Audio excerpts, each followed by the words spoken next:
Actually मैं बताऊं, मुझे जो मोमेंटम की आप बात कर रहे हो ना, मोमेंटम तो सबका डावाडोल हो गया तो होता ही है वो। सी गुजरात बैंगलोर को एडवांटेज जरूर है, बिकॉज वो ना अभी भी 3-3 मैचेस उनके दोनों के हैं और वो दोनों जानते हैं कि यार एक जीत से हम क्वालिफाई कर जाएंगे, ठीक है।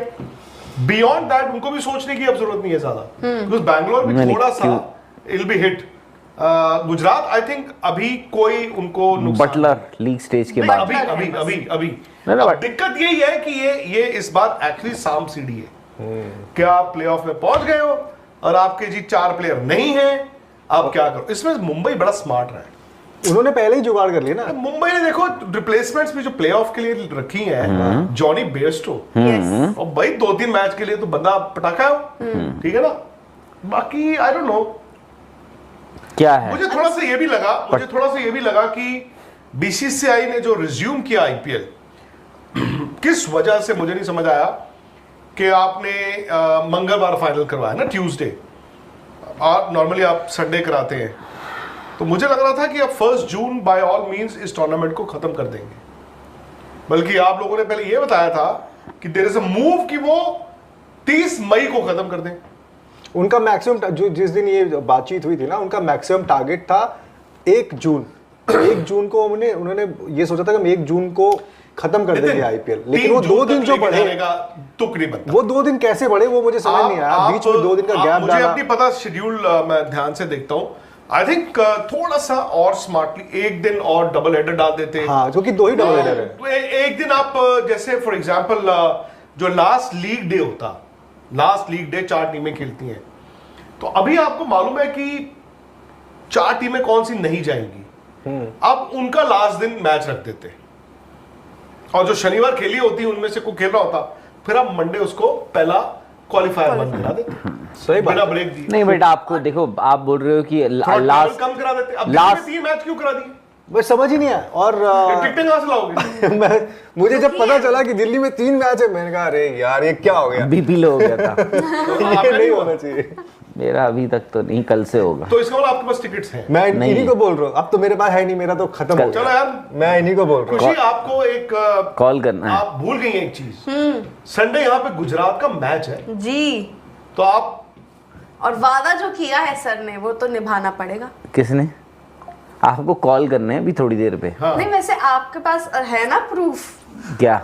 डन वाला प्रूफ जो मैंने गुहार लगाई थी।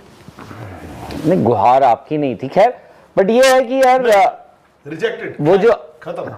नहीं वो ठीक है भाई। आई थिंक चालू है, वो चालू है वो it is still there, it is on. But जो बात कर रहे थे ना आप, जो कि लास्ट दिन लास्ट लीग वो तीनों टीमें जो बाहर हो गई हैं उनका मैच रख देते। आई थिंक एक चीज ये भी देखनी पड़ेगी कि ब्रॉडकास्टर जो है वो 50,000 करोड़ रुपए लगा के बैठा हुआ है। अरे भाई, तो जो मैच आपका आप इंटरेस्ट रह जाएगा उन मैचेस में?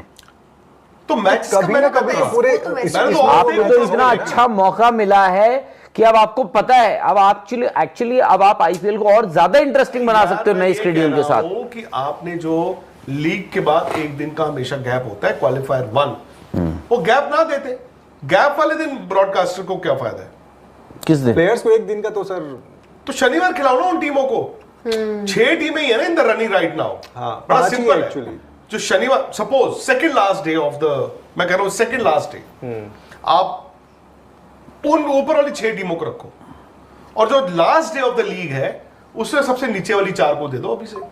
हाँ मतलब, और ये भी हो सकता तो था कि आपको एक रेस्ट डे कम मिल जाता। और दूसरा ये भी कर सकते थे वो जो इन्होंने सिर्फ 2 डबल हेडर रखे हैं, 3 कर देते। वो 3 कर देते। 3 करते ही आपके पास 1 दिन डबल हेडर में राहुल की बात मानता हूँ, ब्रॉडकास्टर को नहीं मैं डबल हेडर में राहुल की बात मानता हूँ, बट 1 दिन वहां पे और 1 दिन आप वहां से नॉक ऑफ करते।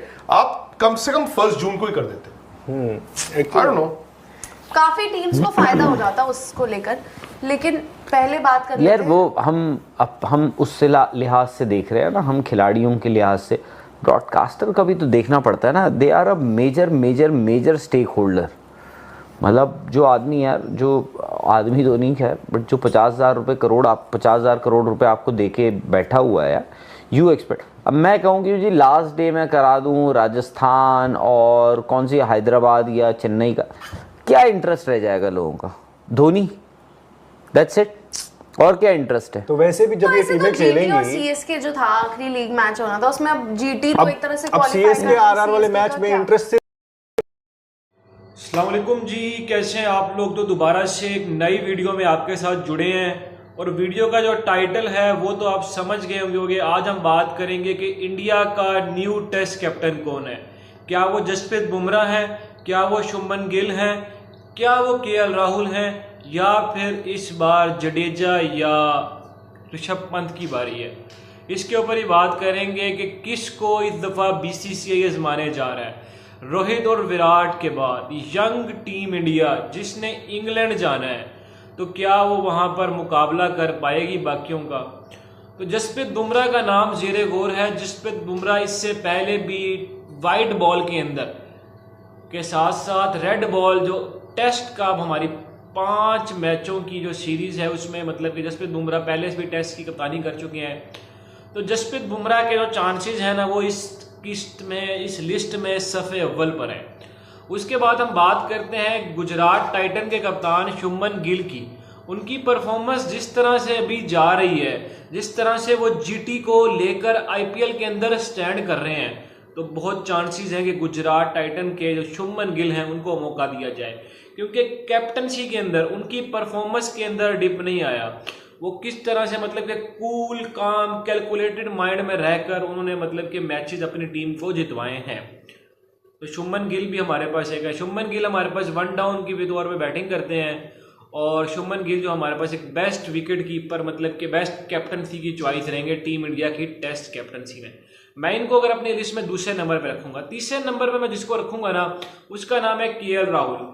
जिस बंदे को 2023 वर्ल्ड कप की एक इनिंग पे इतना डिग्रेड किया जाता है कि उसके पूरे कैरियर पे धब्बा बन गया, सवाल का निशान लगा दिया, लेकिन केएल राहुल इस लिस्ट के अंदर मेरे पास तीसरे नंबर पे, क्योंकि केएल राहुल टेस्ट टीम में जिस तरह से मतलब टेक्निकल स्ट्रॉन्ग है, उनकी बैटिंग जिस तरह से मतलब वो करते हैं, देखते हैं कि केएल राहुल को बहुत ज़्यादा चांसेस देंगे बीसीसीआई टेस्ट टीम में कप्तान बना दे। चौथे ऋषभ पंत हैं। ऋषभ पंत ने जब से इंजरी के बाद लौटे हैं वो उस पीक फॉर्म को नहीं पकड़ सके, ये तो मैं साफ कहूँगा। लेकिन ऋषभ पंत ने जिस तरह से सेना कंट्री में जाकर जिस अंदाज की जिस ब्रांड की क्रिकेट खेली है ना, उसने टीम इंडिया को यहाँ से उठाकर यहाँ ले गया है। मतलब वो बंदा प्रेशर सिचुएशन में आता है और उसने कई ऐसे फंसे हुए मैच जिसमें टीम इंडिया नीचे लगी हुई है और उसने आके मारना शुरू किया, हिटिंग करना शुरू किया और फिर वो उसने आराम से काम कर दिया। तो ये थी ऋषभ पंत की कहानी। अब लिस्ट में पहले नंबर पे कौन है? जसप्रीत बुमराह। सेकंड पे शुभमन गिल। तीसरे पे बात करें केएल राहुल। चौथे पे हमारे पास कौन है? ऋषभ पंत। 5वें आउट एंड आउट चांस अगर दिया जाए तो वो बारी आ सकती है रविंद्र जडेजा की। लेकिन देखते हैं, अगर आपका कोई क्वेश्चन है, आपका कोई सवाल है, तो आप अपनी सवाल कमेंट सेक्शन में हमें बता सकते हैं, हम कोशिश करेंगे आपको जवाब देने। बाकी आप आपसे मिलते हैं नेक्स्ट वीडियो के अंदर। उस वक्त तक के लिए ऐसे ही मेरे चैनल पे अपना प्यार बांध के रखिएगा। अल्लाह निगहबान।